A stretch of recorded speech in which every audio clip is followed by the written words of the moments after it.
Chapter 1. Cold City. The city was called Keth Prime. It sat under a pale sun. The towers were tall and thin.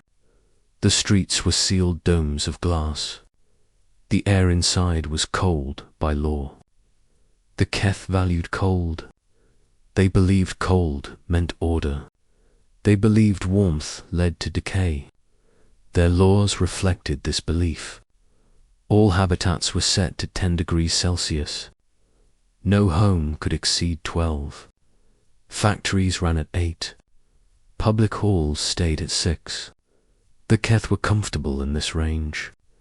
Their bodies were dense. Their blood flowed slow. Heat made them weak. Humans did not belong here.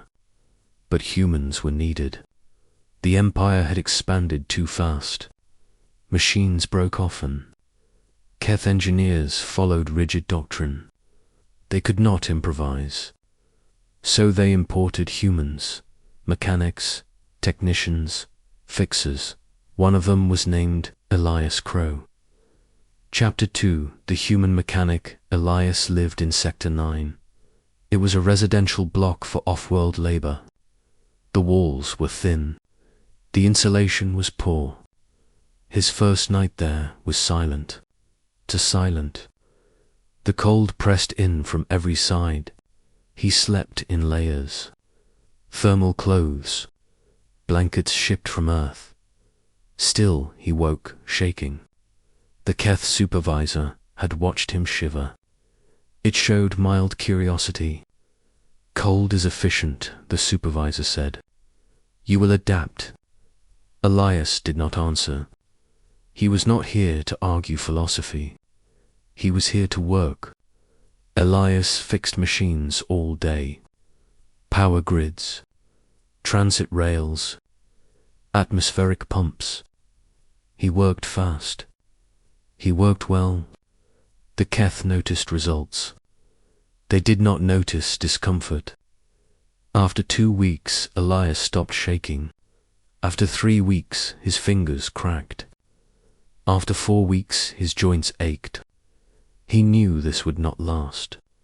Humans could endure much, but not forever. So he planned. Chapter 3. The Law of Heat. Every building in Keth Prime connected to a central climate spine. The spine distributed cold. It enforced limits. Every unit had a regulator. The regulator was sealed. Tampering meant exile. Exile on Keth Prime meant death. Elias studied the system during repairs. He did not rush. He observed. The climate spine used phase coolant. It cycled through pressure nodes. Each node fed a district. Sector 9 shared a node with Sector 8. Sector 8 housed junior administrators. They were Keth. They liked cold even more than most. Elias traced the flow.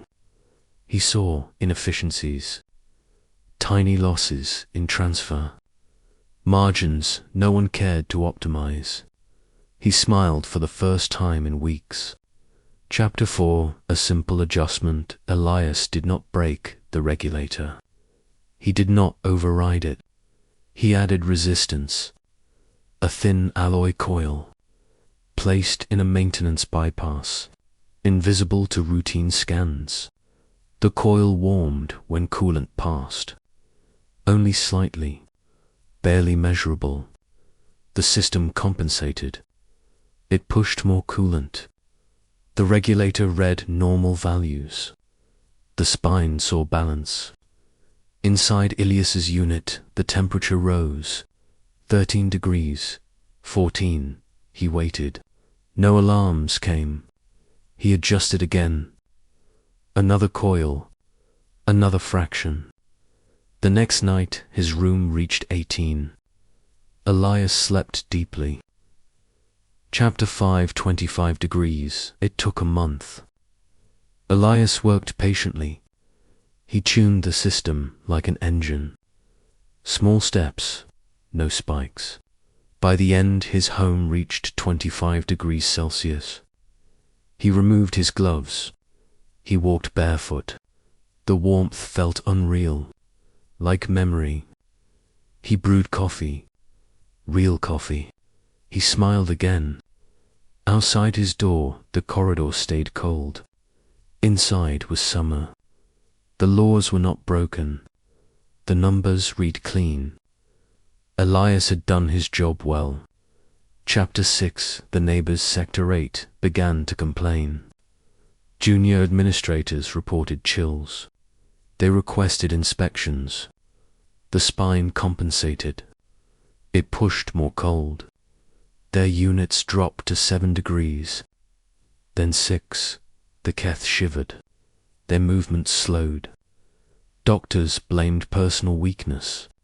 Administrators worked harder to prove loyalty. Elias watched the reports. He said nothing. He adjusted one coil by a millimeter. Sector 8 fell to 5 degrees. The Keth there began to freeze. Chapter 7. A dystopia revealed the Empire praised efficiency, but it punished deviation.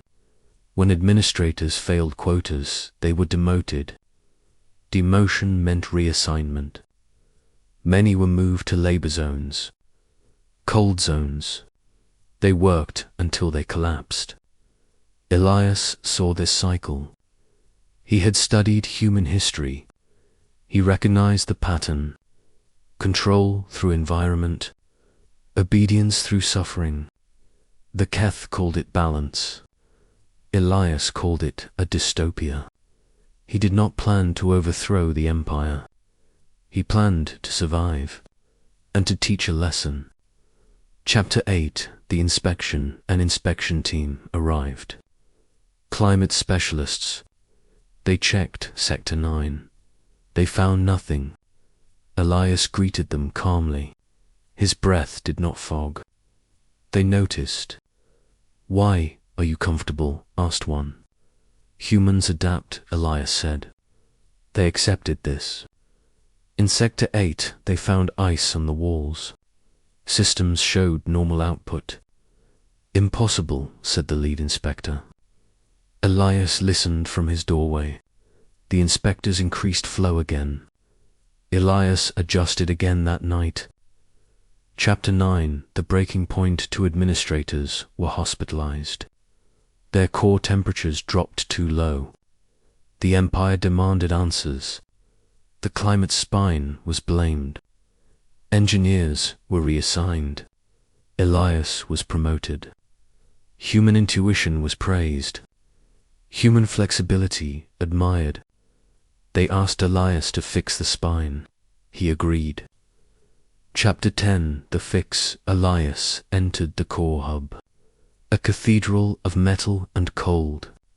He removed every coil, one by one. Temperatures equal.